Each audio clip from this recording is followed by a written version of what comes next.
क्या ये ठीक है कि गाजियाबाद के बॉर्डर पे आप बैठ गए, जनता यहाँ परेशान है कि अगर आप जब तक हटेंगे नहीं, हमारे मौलिक अधिकारों का हनन करते रहेंगे, तब तक हम यहाँ बैठे हैं। हम भी ये देखना चाहते हैं कि क्या हमारा भी मौलिक अधिकार नहीं है क्या? तो किसान अभी भी खेतों में लगे हुए हैं।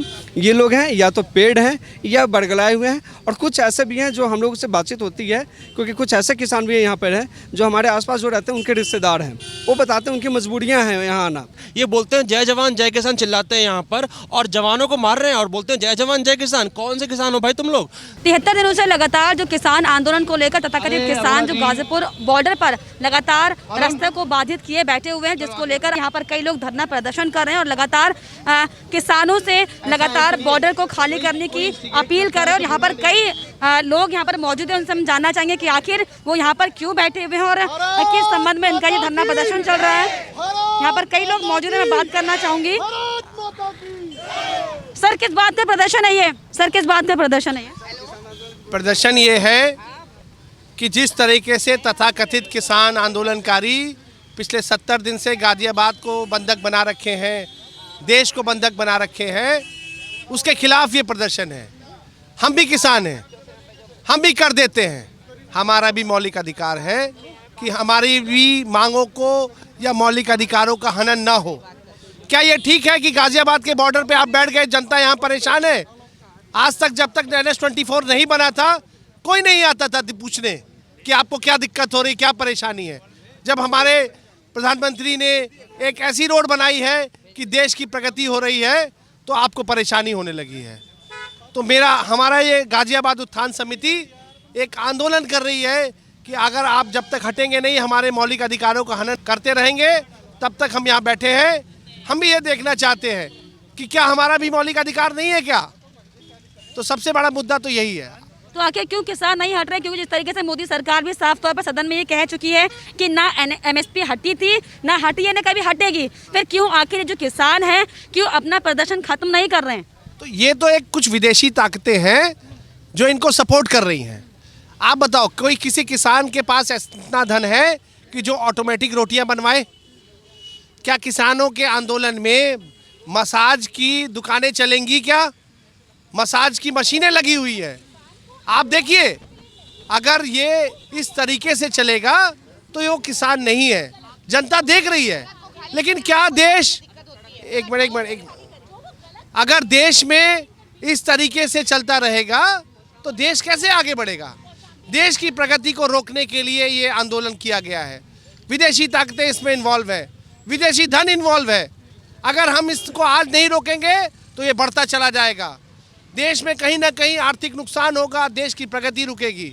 ये सारी चीजें हैं जिनको लेके हम यहाँ बैठे हुए। वही राकेश टिकैत हालांकि किसान आंदोलन करने का दावा वो कर रहे हैं, किसानों के हित में बात करने की बात वो करें, लेकिन जो कल उन्होंने बयान दिया, उन्होंने कहा कि वो गुजरात को मुक्त करना चाह रहे हैं। अब जो उनका आंदोलन होगा वो गुजरात में होगा, क्योंकि वो चाहते हैं कि गुजरात अब मुक्त हो। तो गुजरात में जो अव्यवस्थाएं फैली है वो उनका कहना है राकेश टिकैत का। मतलब साफ तौर पर यहाँ पर ये दिखाई पड़ता है कि शायद जिस तरीके से हम ये देख रहे हैं कि ये जो आंदोलन है सिर्फ विदेशी ताकतें इसमें इन्वॉल्व है। कांग्रेस पार्टी जिस तरीके से लगातार समर्थन कर रही है, क्या अब ये माना जाए कि सिर्फ और सिर्फ गुजरात में अपने वोट बैंक को साधने के लिए कांग्रेस राकेश टिकैत का इस्तेमाल कर रही है? नहीं, पहली बात देखिए, एक चीज़ सबसे पहली बात मैं आपको बताना चाहता हूँ, ये विषय किसी एक व्यक्ति का नहीं रह गया। इन लोगों ने इसको एक, अब कहते ना, अपोजिशन का बना लिया मुद्दा। ये किसानों का मुद्दा नहीं है। किसी भी बात के लिए कुछ भी बोल दीजिए प्रधानमंत्री के खिलाफ, ये मुद्दा ये हो गया है। आप बताइए, देश के प्रधानमंत्री अगर संसद में कह रहे हैं कि हम आपकी बात को मानने को तैयार हैं, क्या बताइए, उसके बावजूद भी आप धरने पे बैठे हुए, इसका मतलब क्या है? कहीं ना कहीं से आपको फंडिंग हो रही है। नहीं तो क्या आंदोलन में किसान बैठे हैं? आप भी अंदर जाके देखते होंगे, आपको भी वहाँ पे कैसे चित्र दिखाई देते हैं, आपको भी पता है। मीडिया में भी कई बार ऐसे स्रोत आए हैं, मैं बोलना नहीं चाहता आपके मीडिया पे, जो कि किसानों के मतलब डिग्निटी को ख़राब कर रहा है, किसानों की जो छवि है देश के में उसको ख़राब कर रहा है। इन्होंने किसानों की छवि को ख़राब करने का काम किया है, करदाता की छवि को ख़राब करने का। तो क्या लगता है ये वाकई आंदोलनकारी है या आंदोलनजीवी है? ये आंदोलनजीवी हैं और ये तथाकथित गुंडागर्दी कर रहे हैं, ये डीजे चलाते हैं। अभी और बातें करेंगे, थोड़ा सा ब्रेक। आपसे बात कर सकती हूँ मैं? चलिए, तो जिस तरीके से लगातार यहाँ पर प्रदर्शन जो है लगातार जारी है सर, जिस तरीके से पिछले 73 दिनों से किसानों का आंदोलन जारी है, तथाकथित किसान, क्योंकि जिस तरीके से लगातार मोदी सरकार भी साफ तौर पर ये कह चुकी है कि ये कानून जो है वापस वो नहीं लेंगे, लेकिन इसमें संशोधन जरूर करेंगे। लेकिन आखिरकार किसान अपनी बातों को रखे तो सही स्पष्ट तौर पर, जो कि वो स्पष्ट तौर पर नहीं रख पा रही। तो क्या लगता है किसान आंदोलन दूसरी दिशा में जाता हुआ दिखाई पड़ रहा है फिलहाल? ये किसान आंदोलन शुरू से ही दूसरी दिशा में रहा है। ये समझिए कि विपक्ष लोग सरकार के अगेंस्ट वाले काम कर रहे हैं, क्योंकि अगर किसान का आंदोलन होता, किसी मुद्दे पर होती, तो सरकार ने हमेशा बातचीत करने के लिए बुलाया है। किसी भी समस्या का समाधान बातचीत से होता है। जब बातचीत के टेबल पे आप जाते हैं, आप सीधा कहते हैं कि कानून वापस करो। सरकार कहती है कि इसमें काला क्या है, आप ये बताइए, आप वो बताने में सक्षम नहीं है। आप कहते हैं कानून वापस करो, कानून में आप खामियां तो बताएंगे, आप खामियां बताइए, जनता को बताइए, हमें भी समझाइए कि उसमें क्या कमी है। फिर सरकार से हम भी आपके साथ चल के बात करेंगे, सब जनता आपके साथ रहेगी। लेकिन आप आंदोलन के नाम पर रोड पर बैठे हुए हैं, आम जनता को डिस्टर्ब कर रहे हैं, हम अपने रास्ता रोक के बैठा हुआ है। ये कौन सा आंदोलन है? आप आंदोलन में किसी भी दो व्यक्तियों का भी विवाद होता है, तो एक होता है ना कि किस मुद्दे पर हमारा विवाद है। आप मुद्दा तो बात ही नहीं कर, सीधा कहने कि कानून वापस करो। कानून क्यों वापस हो? आप ये कारण तो हमें पता होना चाहिए, ये कानून क्यों वापस हो। आपने एमएसपी की बात कही, प्रधानमंत्री एमएसपी का भरोसा दे रहे हैं। आप जो भी मुद्दा उठाएं, सरकार तैयार है कि हम उस पर बात करेंगे। हम लोग बार बार टीवी पे देख रहे हैं, हमें तो न्यूज़ टीवी से ही मिलता है। टीवी पे सारी मीडिया तो गलत नहीं हो सकती, हो सकता है एक दो लोग मैनिपुलेटेड हो, सारे चैनल तो मैनिपुलेटेड नहीं होंगे। बार बार में संसद में भी हम सुन रहे हैं कि लोग बातचीत करने के लिए सरकार तैयार है, प्रधानमंत्री जी तैयार हैं, कृषि मंत्री तैयार हैं, सभी लोग आगे आ रहे हैं। इधर से कह रहे हैं कि नहीं जी कानून वापस लो, तो ये तो हठधर्मिता है। सर, आपको क्या लगता है कि देश को तोड़ने के नाम पर किसानों के आड़ में कौन वो लोग हैं जो इस तरीके को दंगे को भड़काने का काम करें? आखिर किसके आड़ में किसानों को इतनी हिम्मत आ रही है कि जो 26 जनवरी को जो हिंसा हुई, आखिर कोई तो होंगी, वरना इतना बड़ा कदम आप सोचिए कि तमाम करोड़ों जो लोग जनता है उसके दिलों को आघात पहुंचा, क्योंकि राष्ट्रीय ध्वज का अपमान किया गया है। तो क्या कहते हैं सर, किसके आड़ में ये सब किया जा रहा है? देखिए, जहाँ तक मेरा आकलन है, मैं ये नहीं कहता हूँ कि मैं जो कह रहा हूँ सही हो सकता है, ये मेरा अपना निजी आकलन है कि जो हमें समझ में आता है कि कोरोना काल में जो चाइना का बिजनेस वगैरह ठप हुआ है, जो लोग इंडिया की तरफ मूव किए हैं, तो कहीं ना कहीं चाइना इन लोगों को प्रोवोक कर रहा है, जो मेरी अपनी समझ कहती है।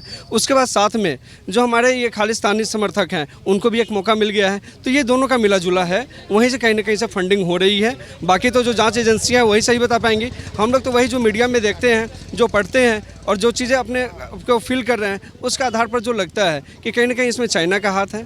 इसलिए कम्युनिस्ट लोग भी लगे हुए हैं, क्योंकि कम्युनिस्ट लोगों का कभी भारत एजेंडा नहीं रहा, इंटरनेशनल एजेंडा होता है। तो एक तो मुझे जो लगता है कि कम्युनिस्ट का एजेंडा है, दूसरा एजेंडा खालिस्तान का एजेंडा है, क्योंकि भारत के जितने भी सरदार हैं, सिख हैं, वो सारे हिंदू समर्थक हैं। तो जो विदेश में बैठे हैं वो लोग इस टाइप की चीज़ें कर रहे हैं, इन लोगों को फंडिंग कर रहे हैं, क्योंकि विदाउट विदेशी फंडिंग इतना बड़ा आयोजन नहीं हो सकता। तो जिस तरीके से आपने कहा कि खालिस्तानी जो समर्थक हैं, इसका नाम भी सामने आ चुका है, क्योंकि जो ग्रेटा थनबर्ग ने जो डॉक्यूमेंट ट्वीट पोस्ट किया था, उसमें साफ तौर पर ये सामने आया था कि कोई खालिस्तानी समर्थक है जिसने उस पूरे ट्वीट को तैयार किया था। और उसमें खास बात ये भी थी सर कि उसमें उस ट्वीट में चाय और योगा का जो शब्द है इसको इस्तेमाल किया गया था कोड वर्ड के तौर पर। अब आप सोचिए कि कितना बड़ा षड्यंत्र ये बाहरी शक्तियों के साथ मिलकर यहाँ भारत को बर्बाद करने के लिए या अंतर्राष्ट्रीय मंच पर अपमान करने के लिए किया जा रहा है। और सारी चीज़ें प्री प्लान्ड थी, सारी चीज़ें जो आई हैं, क्या वर्ड यूज़ के लिए यूज़ किया जाता है, जो बिफोर आया था टूल किट, तो टूल किट जो आया था, तो ये सारी चीज़ें बताती हैं कि ये सारी चीज़ें 5-6 महीने पहले से प्रिपेयर थे कि इस टाइप से करना है। डेट फिक्स था कि 26 तारीख को ही करना है, और सब कुछ तरीके से किया गया। अब देखिए दिल्ली पुलिस की खासियत कि दिल्ली पुलिस कहती है कि ठीक है, परमिशन आपको दे दी जाती है कि आप ट्रैक्टर रैली करें, आपको टाइम दिया जाता है कि जब 26 जनवरी की हमारी परेड खत्म हो जाएगी उसके बाद आपका स्टार्ट होगा। जब आपको सब कुछ दिया जाता है, फिर भी आप समय से पहले जाते हैं अराजकता फैलाने के लिए, तो किसान कभी भी अराजकता नहीं फैलाएगा। किसान शुरू से मेहनती रहा है, और हम भी चाहे दिल्ली में यहाँ पर कोई भी हो, चाहे कोई प्रोफेसर हो, कोई IAS हो, IPS हो, टीचर हो, हर कोई गांव से जुड़ा हुआ है, सभी के परिवार में कृषक हैं। तो हम लोग भी किसान परिवार से आते हैं। जिस पुलिस वालों को इन लोगों ने लाठी डंडों से पीटा है, वो भी किसी किसान के ही बेटे हैं, उनको इन लोगों ने बुरी तरीके से पीटा है। तो ये भारतीय सोच के तो नहीं हो सकते। वही राकेश टिकैत पर यह भी आरोप लग रहा है कि सिर्फ और सिर्फ क्योंकि अब 2022 में विधानसभा चुनाव है उत्तर प्रदेश में, तो सिर्फ और सिर्फ क्योंकि राकेश टिकैत पहले भी चुनाव लड़ चुके हैं, तो सिर्फ और सिर्फ उन पर इस तरीके के आरोप भी लग रहे हैं कि वो अपनी राजनीति को चमकाने के लिए इस तरीके के हथकंडों का इस्तेमाल कर रहे हैं। ये तो देखिए 100% सत्य है कि बस उनका सिर्फ राजनीति है कि उनको अपना राजनीति चमकाना है, क्योंकि पहले वो RLD से भी चुनाव लड़ चुके हैं, जैसे हम लोग को ज्ञात है। उससे पहले भी शायद किसी और पार्टी से लड़ चुके हैं, तो उनके अपना दोनों समय उनकी बुरी हार हुई है। तो अगर इतने ही जनाधार वाले व्यक्ति होते, जैसे कि उनके पिताजी थे महेंद्र सिंह टिकैत जी, बड़े जनाधार वाले व्यक्ति थे, उनके साथ पूरी भीड़ चलती थी, अगर ये उतने जनाधार वाले व्यक्ति होते तो चुनाव में ये जीत हासिल कर चुके होते। तो इनका चुनाव में हारना बताता है कि इनके पास जनाधार नहीं है और कभी भी इन्होंने जनता के लिए काम नहीं किया है। और जनता के लिए काम किया होता तो 5 बीघे वाले आज सैकड़ों बीघे वाले नहीं बन गए होते। ये कौन सी कमाई है कि जिससे आप 5 बीघे से सैकड़ों बीघे वाले बन जाते हैं? आपके इतने पेट्रोल पंप्स हैं, गाड़ी के शोरूम हैं, ये कौन सी कमाई है? किसान, हमारे पिताजी भी किसान हैं। हमें तो पता है कि जब हम छोटे थे तब मेरी जितनी ज़मीन थी आज भी उतनी ही ज़मीन है और पूरी ईमानदारी से हमारे पिताजी खेती में काम करते हैं। हम भी जब गांव जाते हैं हम भी खेतों में लगते हैं, तो हमें तो नहीं लगता कि इतनी कमाई होती है कि जिससे हम 5 बीघे से सैकड़ों बीघे पे पहुंच जाएं, जिससे हम गाड़ी के शोरूम खोल लें। किसान तो मैडम यह है कि अपना पेट पाल लेता है अपनी मेहनत से, वही बहुत बड़ी चीज़ है। जिस तरीके से लगातार जो किसान आंदोलन सर बहुत काफ़ी टाइम से हो रहा है, हालांकि अभी तक सबके एक ही स्वर थे कि वो किसानों के हित में काम करने की बात कर रहे हैं, लेकिन अब जो स्थिति सामने आ रही है, जब सब में किसान आंदोलन में 2 फाड़ दिखाई पड़ रहा है सर, उससे कहीं ना कहीं ये ऐसा एहसास हो रहा है कि सिर्फ और जो सभी किसान जो है वो अपनी राजनीति को चमकाने के लिए और किसी खास एजेंडे के लिए काम कर रहे हैं, क्योंकि अगर सभी का मकसद वाकई एक होता तो स्वर अलग अलग नहीं होते सर। क्योंकि जिस तरीके से कल हमने देखा था कि उन पर आरोप लगे थे, किसान मोर्चा संयुक्त मोर्चा ने आरोप लगाया था कि राकेश टिकैत ने अपना निजी बयान देते हुए कहा कि 2 अक्टूबर तक ही धरना करेंगे, जबकि अन्य किसानों का ये कहना है संयुक्त मोर्चा का कि जब तक कृषि कानून बिल वापस नहीं होगा तब तक हम समर्थन करेंगे। तो ये 2 बातें अलग अलग स्टेटमेंट एक ही मोर्चे से निकल कर आ रही है। देखिए, ऐसा नहीं है कि सभी नेता खराब होते हैं, बहुत लोग होते हैं जो जनता के हित के लिए भी सोचते हैं। अब उनको बड़गलाया गया है, अब कुछ लोगों को बड़गलाया गया, कुछ और इन्फॉर्मेशन लाया गया कि भीड़ इकट्ठी हो, भीड़ इकट्ठे होकर के सरकार पर प्रेशर बनाया जाए। तो हमारा सीधा सा कहना है कि आपके मुद्दे हो सकते हैं, सही गलत तो बात का चीज़ है, तो आपके जो मुद्दे हैं उसको 2 तरीके से लीजिए। पहली बात तो है कि सरकार के साथ आप टेबल पर बैठिए, सरकार के साथ आप बातचीत कीजिए, कुछ बीच का रास्ता निकलेगा। अगर आपको लगता है कि इस चीज़ से सरकार जो है, सरकार भी तो जनता के लिए कर रही है, सरकार का उसमें क्या फ़ायदा होगा? अगर सरकार कहती है, जहाँ तक मुझे समझ में आ रहा है कि सरकार कहती है कि हम प्राइवेट लोगों को राइट दे रहे हैं, तो प्राइवेट अभी भी क्या होता है कि बहुत सारे हमारे अनाज जो उगते हैं सरकार नहीं खरीद पाती है सारे अनाज। तो हमारे अनाज का क्या होता है, हमारे पास स्टोरेज कैपेसिटी नहीं होती है, या तो अनाज सड़ जाते हैं, या FCI SFC ज़रूरत से ज़्यादा खरीद लेती है, स्टोरेज नहीं होते हैं, अनाज सड़ जाते हैं। तो अगर प्राइवेट प्लेयर आते हैं, उनके पास अगर स्टोरेज हाउस होता है, वो स्टोर करते हैं, हमारे देश का अनाज बचता है, तो हमारा स्टॉक अगर अच्छा रहेगा तो फ़ायदा किसानों का भी होगा और देश का भी होगा। हमारा देश भी समृद्ध, किसान तो समृद्ध होंगे, साथ में हमारा देश समृद्ध होगा। आज भी डायरेक्टली और इनडायरेक्टली हमारी 70% इनकम प्लस पॉपुलेशन दोनों किसानों पर डिपेंडेंट है। सर, तभी तो ये लग रहा है कि जिस तरीके से फायदे की बात किसानों की हो रही है, लेकिन इन तथाकथित किसानों को ये समझ नहीं आ पा रहा। तो हो सकता है कि इनका एजेंडा ही कुछ और हो, क्योंकि जो किसान बिल के नाम पर ये आड़ में जो बैठे हुए हैं धरना करने के लिए, किसानों की बातों को तो समझ नहीं पा रहे हैं, वो उनका एजेंडा ही कुछ और है, ऐसा लगता है। देखिए, 2 बातें, ये हम नहीं कह सकते कि किसानों को समझ में नहीं आ रहा है, क्योंकि किसान की पॉपुलेशन की बात करें तो 135 करोड़ का भारत है। 135 करोड़ में से 60% पॉपुलेशन अगर आप निकालें, आप 50% भी निकालें, तब भी लगभग 65 करोड़ 70 करोड़ पॉपुलेशन होती है। क्या 65 करोड़ 70 करोड़ पॉपुलेशन इनके साथ है? नहीं है। तो आप 5 लाख और 10 लाख लोगों को लेकर के आप ये नहीं कह सकते कि नहीं पूरे भारत के किसान आपके साथ हैं। किसानों की समस्याएं हैं, ऐसा नहीं कि समस्याएं नहीं हैं, और ये समस्याएं ऐसा नहीं कि 2014 के बाद प्रारंभ हुई है, ये समस्याएं 1947 से पहले भी थी, 1947 के बाद भी रही है, तो उसको दूर करने का प्रयास किया जाए। तो आप ऐसा नहीं कह सकते कि अचानक से समस्याएं आ गई। अगर ये बिल खराब है जो लेकर के आई है, तो इसी बिल को पहले कांग्रेस क्यों लेकर के आना चाह रही थी? हाँ, एक तो ये चीज़ है। दूसरी चीज़, हम बिल के भी डेप्थ में नहीं जाना चाहते। हमारा सबसे पहला चीज़ ये है कि आप आंदोलन करिए ना, लोकतंत्र है, सबको आंदोलन करने का अधिकार है, लेकिन आंदोलन का मतलब ये नहीं होता है कि आप आम जनता को नुकसान पहुंचाए, परेशान करें। आप सिर्फ परेशान नहीं कर रहे हैं, नुकसान भी पहुंचा रहे हैं। अब यहाँ के जितने भी आबादी, मैं यहाँ का लोकल निवासी हूँ, यहाँ पर रात में आप डीजे लगा के चलते हैं, हमारे घर के बीवी बच्चे बाहर नहीं निकल सकते। शाम को 5 बजे या 4 बजे के बाद अगर हमारे घर में चाय पत्ती खत्म हो जाती है, तो लोग इंतजार करते हैं कि मैं आऊँगा तो मैं खरीद के लेकर के आऊँगा। घर के सामने दुकान है, मेरी बेटी नहीं जा सकती सामान खरीदने, क्योंकि यहाँ पर हुड़दंग मचाते रहते हैं। किसान ऐसे नहीं होते मैडम जो हुड़दंग मचाते हैं। किसान ऐसे नहीं होते हैं कि ट्रैक्टर पर डीजे लगा के चलाते हैं, ऐसे किसान नहीं होते हैं। किसान तो अपने खेतों में आज भी लगे हुए हैं। अगर किसान सारे दंगे में बैठे हुए होते, यहाँ पर बैठे हुए होते आंदोलन में, तो फिर हमारे मंडियों में सब्जी कहाँ से आ रही है? तो किसान अभी भी खेतों में लगे हुए हैं। ये लोग हैं या तो पेड़ हैं या बड़गलाए हुए हैं, और कुछ ऐसे भी हैं जो हम लोगों से बातचीत होती है, क्योंकि कुछ ऐसे किसान भी यहाँ पर हैं जो हमारे आसपास जो रहते हैं उनके रिश्तेदार हैं। वो बताते हैं उनकी मजबूरियाँ हैं यहाँ आना, वो नहीं चाहते, वो इसके समर्थक नहीं। आखिर बैठे क्यों? क्योंकि लोगों का समर्थन तो उनको नहीं मिल पा रहा है, नहीं मिल रहा है। कोई जनता चक्का जाम जो लगातार उन्होंने किया, कोई समर्थन जनता का नहीं मिला, पूरा चक्का जाम खाली था। तो फिर आखिर ये बैठे क्यों हैं? बैठे, इनको लगता है कि किसी भी तरीके से हम सरकार पर प्रेशर बनाएं, कि किसी तरीके से सरकार अगर बैकफुट पर आकर करके एक बिल वापस लेती है, तो हो सकता है हम कल को दूसरे बिल के लिए करेंगे कि तुम CAA वापस लो। उसके बाद हम जा सकते हैं कि उससे पहले जो बिल आई है जो ये इसके ऊपर हमारे कश्मीर के ऊपर आया 370 फिर से तुम लागू करो। तो ये एक प्रेशर की राजनीति खेल रहे हैं। और प्रेशर की राजनीति में देखिए, अगर ये किसानों का होता तो किसान अपने मुद्दे के साथ आते। अब इसमें जो कांग्रेस शुरू से नहीं थी, कांग्रेस आ गई, उसके बाद वो RLD आ गई, समाजवादी पार्टी आ गई, लेफ्ट तो शुरू से वो लाल झंडा लेकर के लगे हुए हैं। लाल झंडे के नीचे उसके सबसे बड़ी बात यह है कि कल या परसों मैंने सुना है एक अपना पुलिस का जवान था, वो किसान को खोजने के लिए एक पोस्टर लगाने गया था टिकरी बॉर्डर पे, उसको मारा इन लोगों ने 300 जवान मार दिए हैं। सब ICU में कितने भर्ती हैं, ये बोलते हैं जय जवान जय किसान चिल्लाते हैं यहाँ पर, और जवानों को मार रहे हैं और बोलते हैं जय जवान जय किसान। कौन से किसान हो भाई तुम लोग?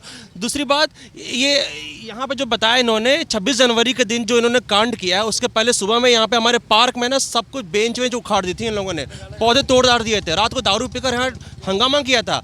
इन्होंने पहले से प्लान कर लिया था कि 26 जनवरी को करना क्या है हमें, और टूल किट से पता चल ही गया, जो टूल किट वहाँ अपलोड हुआ पता चल गया है ये किसान तो है ही नहीं।